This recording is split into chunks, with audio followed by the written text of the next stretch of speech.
Over 1.7 million Ukrainian troops are alleged to have been killed or are missing in the conflict with Russia. That information comes from Russian hackers who accessed the database of the Ukrainian Armed Forces General Staff. Well, RT correspondent Igor Zhedanov joins us live now on the program for more on this. Igor, if this information is correct, these are truly startling casualty figures for Kiev's forces, aren't they? Well, absolutely, Yunan. And basically, it was a joint operation between several Russian hacker groups who are indeed saying that they did manage to hack and gain access to the IT infrastructure and local network of Ukraine's general staff. And indeed, according to the troves of documents that they managed to siphon up from the system, the number stands indeed at a very staggering 1,700,000 Ukrainian servicemen. In fact, even a bit more than that, who were either killed or missing in action since 2022. This data also shows almost an exponential increase between 2022 and the following years, especially as you go year by year, because in 2022, that number of, again, Ukrainians who were either killed or have the MIA status, it was just over 100,000 people.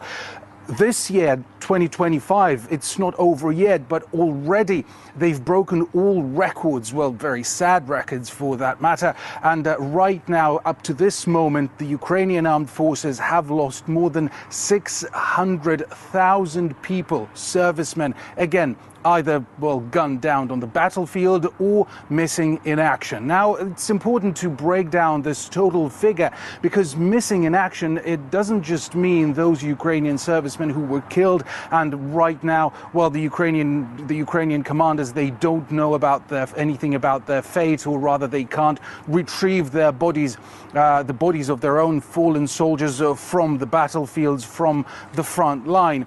In fact, Ukraine has faced a very severe desertion problem, I should say, because according to Ukraine's own official data, they managed to mobilize on average some 30,000 people. Of that number, it was revealed about 60%, sometimes more, they go AWOL, they go absent without leave. And well, so given the fact that the forced mobilization has been ravaging Ukrainian draft officers, they pretty much they lost all stops as they are rounding up people, dragging them out of their cars, completely disregarding the fact if they're with their families, with their children, if they are also in the car. In fact, we did see one of those videos just recently when a man tried to flee Ukrainian conscription officers with two little daughters in the back seat of the car, very scared, frightened.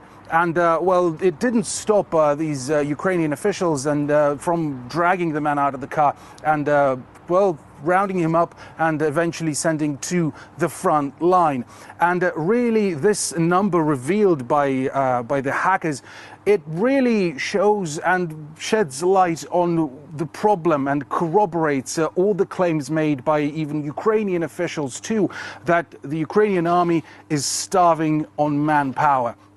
Basically, they have a severe shortage of men to send to the front lines, and the Russian army capitalizes on that. This is why we're seeing the Russian army advancing, especially here in the Donetsk region, to the north of the town of Pokrovsk and, well, elsewhere also across the front line.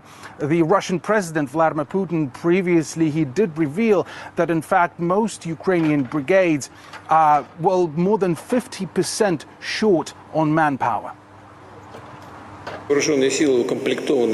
Ukrainian armed forces are equipped at only 47% in key units, with assault units being even lower.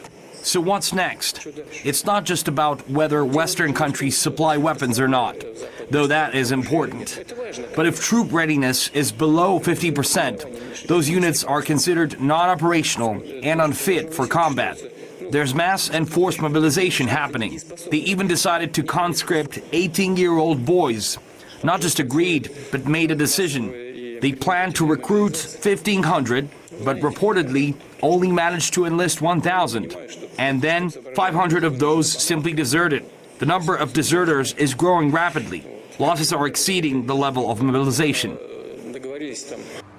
Now, it would make sense for Ukraine, a country at war, to remain tight-lipped about the scale of their losses, and they have been since 2022. But Zelensky decided to break his silence on, again, the scale of Ukraine's losses on the battlefield, and the number that he provided, it was mocked even inside Ukraine, because given how many families lost their loved ones, given the footage we've all seen of growing cemeteries, just again exponentially all across Ukraine, well, the numbers that Zelensky gave to the public, again, they were laughed at. We have fixed a number of losses. We have 46 plus 46 with 46,000 killed soldiers. Tens of thousands more, those who are missing in action or are in captivity. There are more than 350,000, I think something like 380,000 wounded. So there you have it. When Zelensky was speaking about the 46,000 servicemen killed on the battlefield, it's almost as if he himself sounded surprised with that figure. But now also there's more data that has been leaked by the hackers to the public. Also, this data includes the number of countries that have been supplying Ukraine with weapons, with heavy equipment.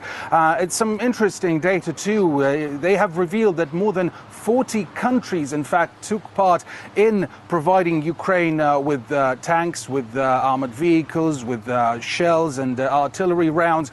The United States, they take the lead in this list. Basically, they have the first place there with hundreds of tanks and armored vehicles.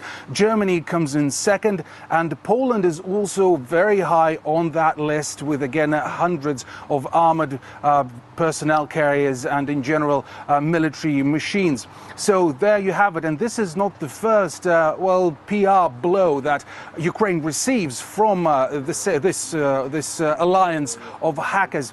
Basically, they have attacked and they have targeted previously the IT infrastructure of the Ukrainian military. Like previously, they claimed that they did hack the Delta system that is used for operational command of the troops on the ground. And it was something of a pride of the Ukrainian military IT sector, and it provided very responsive and effective way to, again, to coordinate operations on the front lines. And all this data is being passed on to the Russian military, who can capitalize by essentially seeing the number of forces on each part in each section of the front, and plan its own operations accordingly. In one of other previous operations, these hacker groups, they did hack the satellite image company Maxar, also stealing plenty of data and, even according to their own claims, briefly interrupting Ukraine's access to that satellite imagery. So again, this is probably the biggest revelation from these groups that include hacker teams like Killnet, Bereziny, Usersec, and others. So this is the biggest PR blow dealt to Ukraine so far by these hackers, basically claiming and saying that they have all the proof and all the documents needed to confirm and to corroborate the information about, again, just think about it, let it sink in, this figure of more than 1,700,000 of Ukrainian servicemen killed, going AWOL, and just in general missing in action here across the battlefield. Yeah, an enlightening breakdown of those numbers live from the Donetsk Republic today. RT correspondent Igor